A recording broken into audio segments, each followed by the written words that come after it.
We've all heard the French paradox story a million times, right? Oh, yeah, the classic dinner party conversation starts. Exactly. You go to a party, someone brings up red wine, and suddenly everyone is convinced they can eat sticks of butter and live to be 100 because of their Merlot. It is the ultimate health factoid, and Ugh. the hero of that story is always resveratrol. Right, the magic molecule. It's supposed to keep us skinny, sharp, and, basically immortal.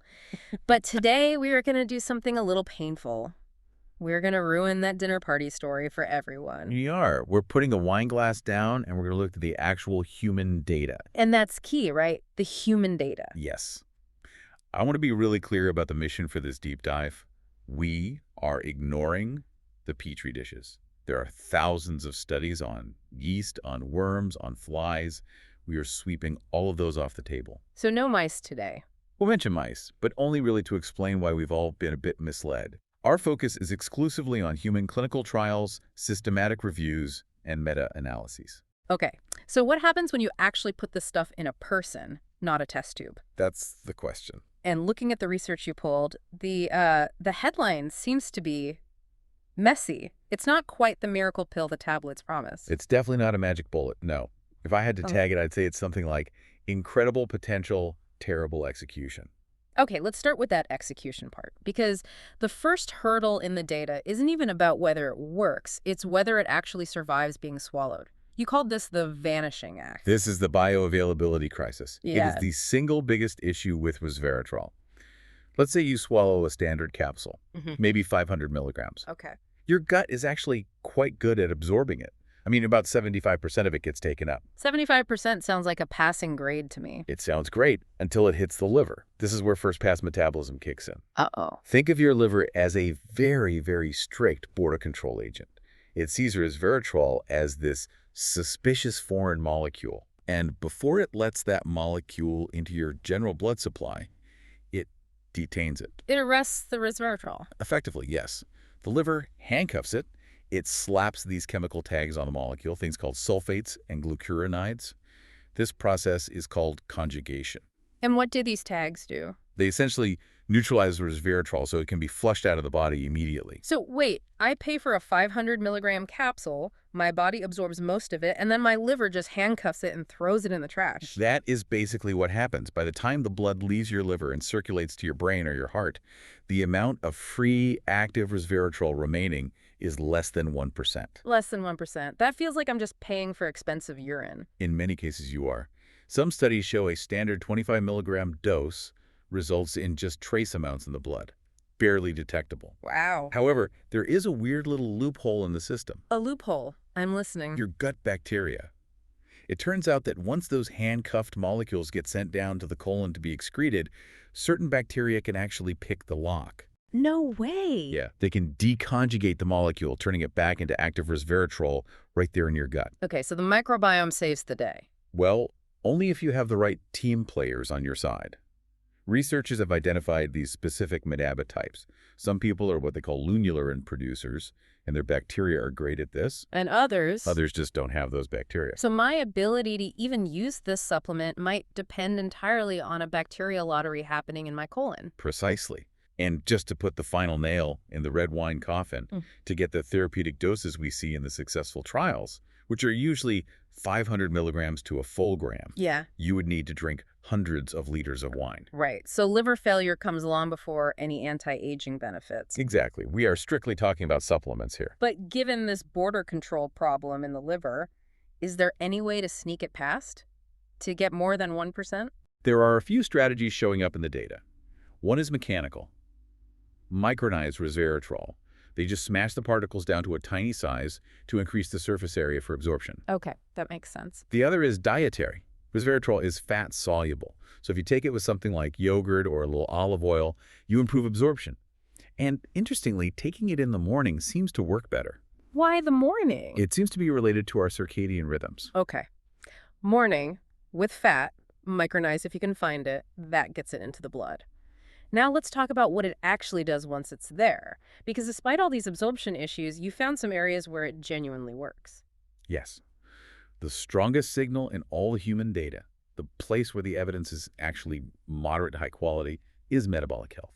Mm. specifically type 2 diabetes and metabolic syndrome. Okay, now when you say metabolic health, are we talking about optimizing healthy people, or are we talking about fixing people who are already sick? That is the million-dollar distinction. We see very consistent reductions in fasting glucose and HbA1c, which is that long-term blood sugar marker.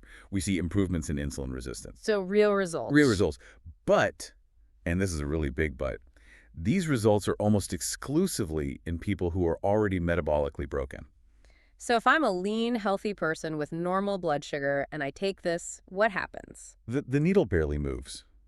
It seems to act like a mechanic, you know? If your car's engine is running perfectly, the mechanic doesn't really have anything to do. But if the engine is sputtering... If your engine is sputtering and your fuel lines are clogged, the mechanic can make a huge difference. Well, if it's fixing the engine and regulating insulin, surely that means weight loss, right? Right. I mean, burn fat is usually the big promise on the bottle. You would think so. And the data here it's a little tricky.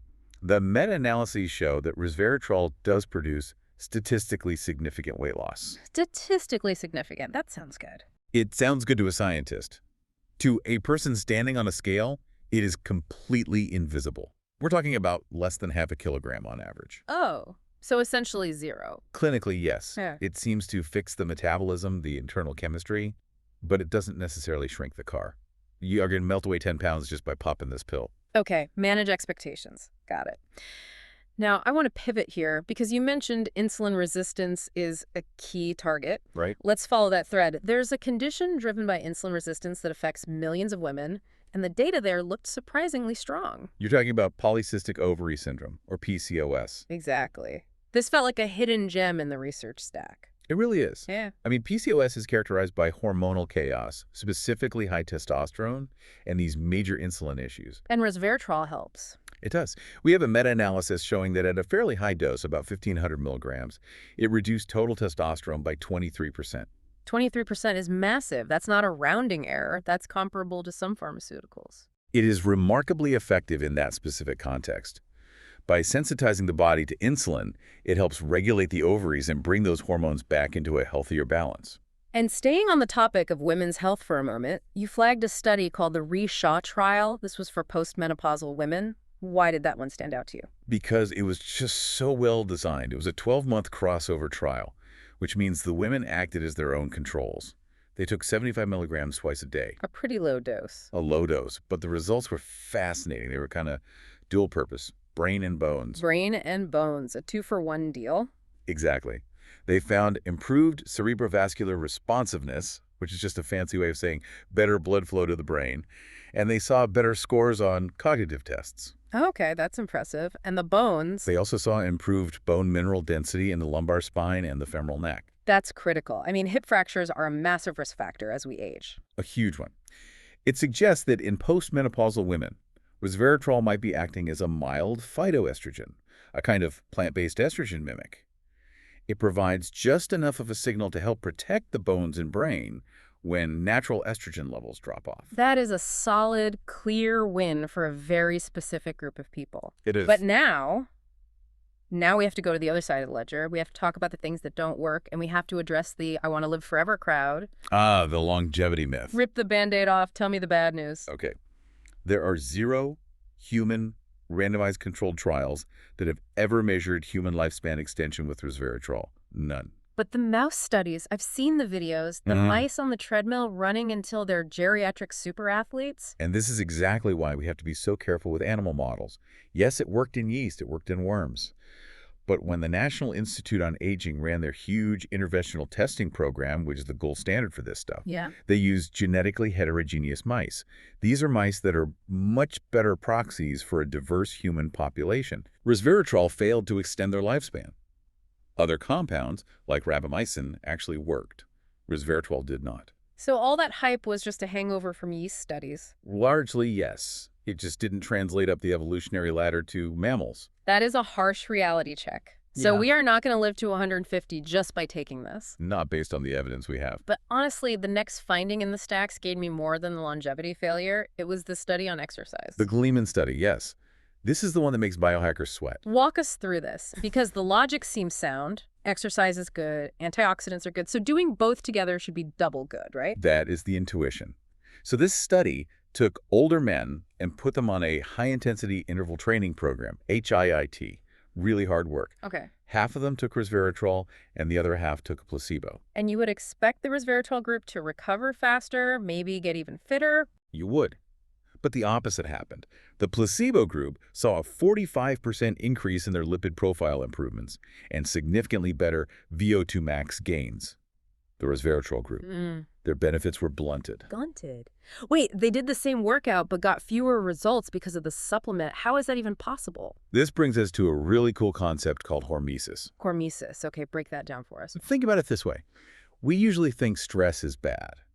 But acute stress like lifting a heavy weight or sprinting is actually a signal. It screams at your body, we're weak, we're under attack, build more mitochondria, get stronger. Right, so the stress is the trigger for the upgrade. Exactly. That adaptation process is hormesis. Now enter resveratrol.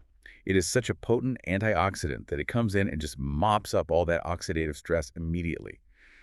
It basically tells your body, relax, I handled the inflammation, you don't need to change anything. So it silences the alarm. It silences the alarm, so you do the sprint, but your body never gets the memo that it needs to get fitter in response. That is wildly counterintuitive. So if I'm training for a marathon or trying to put on muscle, taking this right after my workout is actually self-sabotage. Correct. You want to keep resveratrol far away from your workout window if adaptation is your goal. Okay, that is a crucial tactical error to avoid. What about safety in general? If I'm just sitting at my desk taking these, are there any risks? Generally, it's pretty safe up to about 1 gram a day. The main issue is gastrointestinal, the bathroom issue, Right. nausea, diarrhea. Because so much of it stays in the gut, if you push the dose over about 2.5 grams, you're almost guaranteed to have an upset stomach. What about drug interactions? That's usually where the hidden dangers are. And this is serious. Resveratrol shuts down a specific enzyme in your liver called CYP3A4. CYP3A4, what does that do? Think of this enzyme as the traffic cop that clears drugs out of your system. It metabolizes statins, calcium channel blockers, and histamines, a huge chunk of modern medicine. So if I take resveratrol, I'm firing the traffic cop. Exactly. And without the cop, the drug starts piling up in your blood. You can end up with effectively higher doses of your medication than your doctor intended, which can be toxic. And I saw a note about blood thinners, too. Yes, resveratrol has a mild antiplatelet effect. It thins the blood. So if you combine that with warfarin, or even just aspirin, you are doubling down on bleeding risk. It's also why you have to stop taking it 2 weeks before any elective surgery. Okay, we have covered a ton of ground here. Let's try to make this practical. I want to play a little game. I'll give you a listener profile, and you tell me the protocol, or if they should even bother. Let's do it. Scenario 1. I'm a 55-year-old woman. I'm postmenopausal. I'm worried about my bone density, and I want to stay sharp. You are the perfect candidate. You follow the Reshaw trial protocol. That is 75 milligrams twice a day, a total of 150 milligrams. It's a low dose, but the data is solid for your specific needs. Okay. Scenario 2. I have PCOS. I'm dealing with insulin resistance and high testosterone. Totally different game. For you, you need to go big. The data supports 1,500 milligrams a day to see that testosterone drop. But you absolutely have to split that dose up to avoid wrecking your stomach. Got it. Scenario 3. I'm a 45-year-old with a dad bod. My doctor says my fasting glucose is creeping up, and I'm technically pre-diabetic. You are also a great candidate. You're looking at that metabolic sweet spot, somewhere between 150 and 500 milligrams a day. But this is an adjunct. It's there to help your diet and lifestyle changes work better. Right. It's not the main event. No. Okay, final one. Scenario 4. I'm a 25-year-old biohacker. I'm healthy, I lift weights 4 times a week, and I want to live to 150. Save your money. The data just isn't there for longevity, and you risk blunting the gains from your gym sessions. You don't need a metabolic tune-up because your engine is brand new. And for all the people who should take it, how do we avoid that whole expensive urine problem? 2 simple rules. 1, take it on morning. 2, take it with some fat, a little yogurt, avocado, olive oil. You have to give it a vehicle to get past that border control in your liver. It really is a case of the right tool for the right job, isn't it? It's not a multivitamin you just mindlessly swallow. Exactly. It's a specialized tool for metabolic and hormonal repair in specific situations. So if we zoom out, resveratrol isn't the immortality pill that the red wine headlines promised. We aren't going to live to 150. No, but I think there's a better way to look at this. Yeah. We are so obsessed with the number on the birthday cake. We want to hit 100, 110, 120. But as we saw, Resveratrol failed that test in mice. So what's the win then? The win is squaring the curve. It's not about adding 10 miserable years to the end of your life. It's about compressing the period of time that you're sick. Hmm. If this molecule helps you regulate your glucose and keep your bones strong so that you can go hiking at 80, does it really matter if you don't hit 120? That's a great point. I would much rather be hiking at 80 than bedridden at 105. Exactly. Focus on the health span, not just the lifespan. And as always, talk to your doctor, especially if you're on meds. And please, don't rely on the Merlot to save you. Solid advice. Thanks for listening to The Deep Dive. We'll catch you on the next one.